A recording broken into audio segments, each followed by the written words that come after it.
안녕하십니까, 박사입니다. 한국인들은 미국이나 유럽발 뉴스라고 하면 무조건 맹신하는 경향이 있습니다. 미국 뉴스에 뭐가 나왔다, 유력 일간지에서 뭐라고 했다고 하면 진리로 받아들입니다. 특히 오피니언 리더의 경우 그 정도가 더욱 심합니다. 특히 서방 매체들은 러시아와 관련된 것은 아주 대놓고 거짓말을 하고 있습니다. 천편일률적으로 마치 그들끼리 짜놓은 듯 가짜뉴스를 전하고 있습니다. 뉴욕타임즈는 러시아 경제가 제재로 심각하게 고립돼 물자 부족으로 이어지고 있다고 말합니다. 그래서 소비에트 시절처럼 모든 게 귀하다고까지 합니다. 물가는 뛰고 있는 데다 기본적인 생활 물품 부족으로 국민들이 고통을 겪고 있다는 말도 합니다. 워싱턴 포스트 역시 뉴욕타임즈와 동일한 제목의 보도를 합니다. 제재가 효과를 발휘하고 있어 러시아인들이 소비에트 스타일의 물자 부족에 직면했다고 보도했습니다. 이게 모두 12월 6일자 보도입니다. 얘네들은 서로 베낍니다. 긁어다가 토시만 약간 바꾸는 것은 한국만 그런 게 아닙니다. 바로 드러날 거짓말을 하고 있는 겁니다. 물자가 부족하기는커녕 보통의 슈퍼마켓에는 물건이 넘쳐납니다. 부족함이 전혀 없습니다. 파스타 매대의 경우 물건이 아주 높이 진열되어 있습니다. 사다리를 놓아야 할 지경입니다. 베이컨, 소시지류부터 치즈, 요거트 등 없는 게 없고 종류도 아주 다양합니다. 매대가 텅텅 비고 있는 서구와는 정반대입니다. 가격도 안정적입니다. 표준적인 우유 한 통의 경우 가격은 89루블, 미화로 1달러 41센트에 불과합니다. 식빵 한 봉지는 60루블로 95센트입니다. 1달러가 채 안 됩니다. 계란의 경우도 다양하게 쌓여 있습니다. 10개들이가 99루블, 미화로 1달러 47센트 정도입니다. 서구에서 귀한 계란도 러시아에는 넘쳐납니다.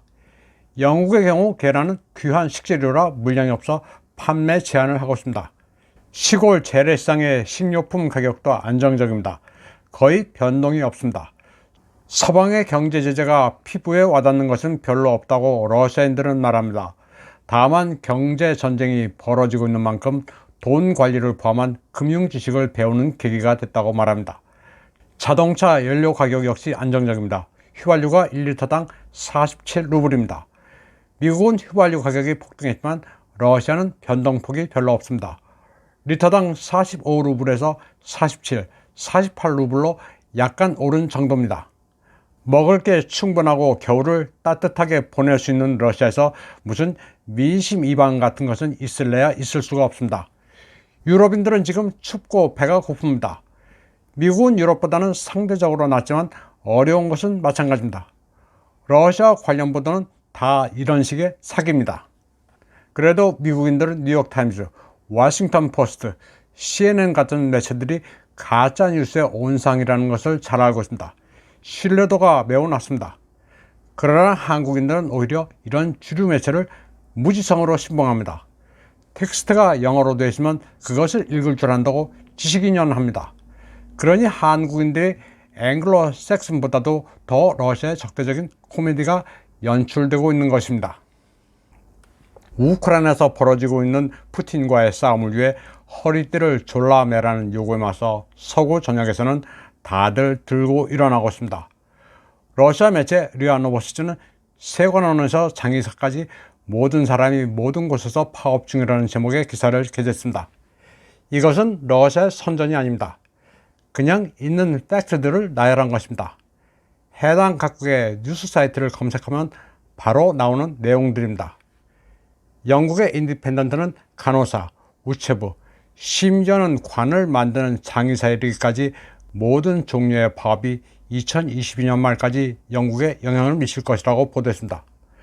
모든 종류의 파업에는 앰뷸런스 기사, 의사, 대학 교수, 도로 건설업자, 세관원, 심지어는 자동차 면허 발급 시험 출제자도 있습니다.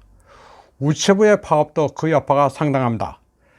크리스마스 이브에 도착하도록 보내는 선물이 내년 2월쯤 도착한다고 합니다.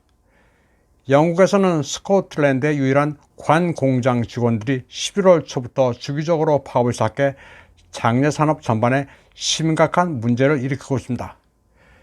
영국에서 이렇게 많은 파업이 발생한 것은 1990년대 초반 이후 처음입니다. 이에 따라 리시 수낙 정부는 강력한 반파업 법안의 긴급 초안을 작성해 대응하고 있습니다. 이 같은 상황은 유럽 전체가 정도의 차이만 있을 뿐 비슷합니다. 우선 교통 분야의 파업을 보면 여기에 해당하는 서방 국가들을 나열하기도 벅찰 정도입니다. 리투아니아 수도 빌니우스에서는 버스 기사들의 무기한 파업이 이어지고 있습니다. 사람들이 출근할 수가 없어 재택근무 말고는 뾰족한 방법이 없습니다.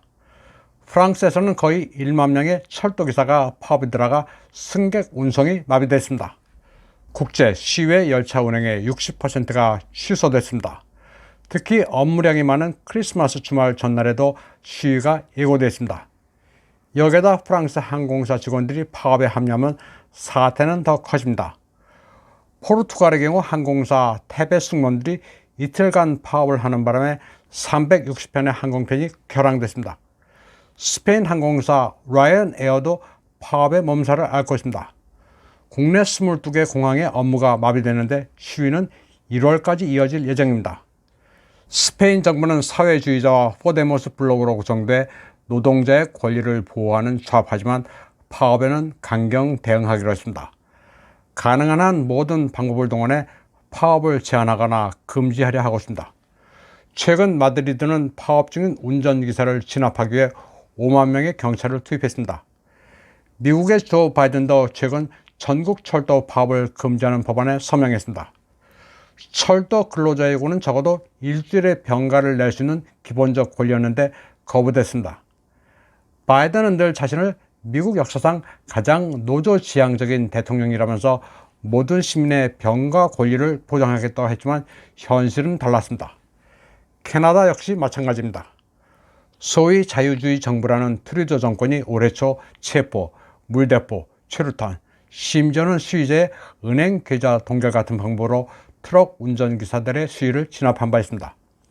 캐나다 브런스워크 주에서는 입법자들이 기업 안에서 파업 결정 과정을 복잡하게 만들고 피켓 수를 제한하는 등의 방법으로 노조를 체계적으로 파괴하고 있습니다. 또 온타리오 주에서는 파업 중인 공공부문 근로자들에게 가혹한 벌금을 부과하고 있습니다.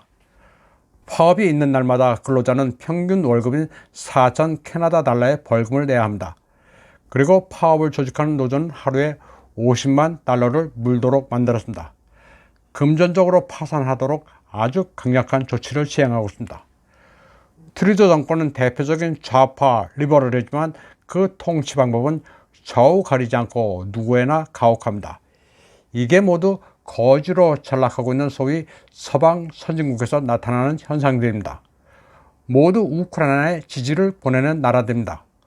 올해 상반기 디 이코노미스트는 아시아, 아프리카, 라틴 아메리카의 개발도상국에서 식량 폭동이 일어날 것이라고 예측했습니다. 그러나 최근 몇 달 동안의 추세는 삶의 질 저하에 따른 대중의 분노가 오히려 소위 선진국에서 급증하고 있음을 보여주고 있습니다. 유럽의 이 같은 현상은 한국과는 본질적으로 다릅니다.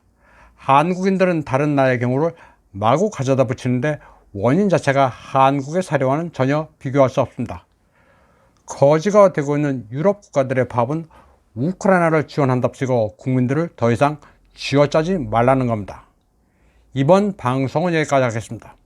시청해주신 여러분 감사합니다.